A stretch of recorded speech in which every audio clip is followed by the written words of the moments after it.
بسم الله الرحمن الرحيم. عن أبي سعيد رضي الله تعالى عنه قال قال رسول الله صلى الله تعالى عليه وسلم يقول الرب عز وجل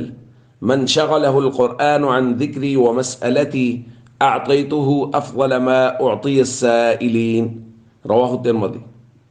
نبی کریم صلی اللہ علیہ وسلم نے ارشاد فرمایا کہ اللہ رب العزت ارشاد فرماتے ہیں، یعنی یہ حدیث قدسی ہے کہ جس شخص کو قرآن کریم نے میرا ذکر کرنے سے اور مجھ سے دعا مانگنے سے مشغول کر رکھا ہو، یعنی وہ قرآن کریم پڑھنے پڑھانے میں اس قدر مصروف ہے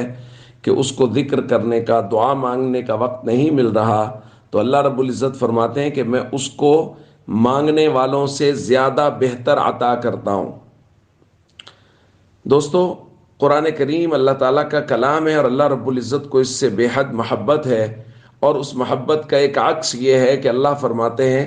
کہ لوگ دعائیں مانگتے ہیں، ذکر کرتے ہیں، لیکن جو شخص قرآن پڑھتا رہتا ہے، قرآن میں اس قدر مصروف رہتا ہے کہ اس کو ذکر کرنے کا، دعا مانگنے کا وقت نہیں ملتا،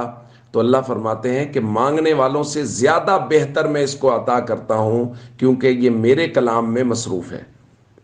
تو یہ بڑی خوشخبری ہے قرآن کریم کے طالب علموں کے لیے، اور جو قرآن کریم پڑھتے اور پڑھاتے ہیں، اور خاص طور پہ رمضان المبارک میں جن لوگوں کو قرآن کریم تراویح میں سنانا ہوتا ہے، چونکہ وہ سارا دن قرآن کریم کی تلاوت میں مصروف رہتے ہیں کہ انہوں یاد کرتے ہیں، کیونکہ رات کو انہوں نے تراویح میں سنانا ہے، تو اس کی وجہ سے ان کو زیادہ ذکر کرنے کا، دعا مانگنے کا موقع نہیں ملتا۔ تو ان کو چاہیے کہ وہ خوش ہو جائیں کہ اللہ رب العزت فرماتے ہیں مانگنے والے جو مانگتے رہیں گے میں ان سے بہتر تمہیں عطا کروں گا، چونکہ تم میرے کلام میں مصروف ہو۔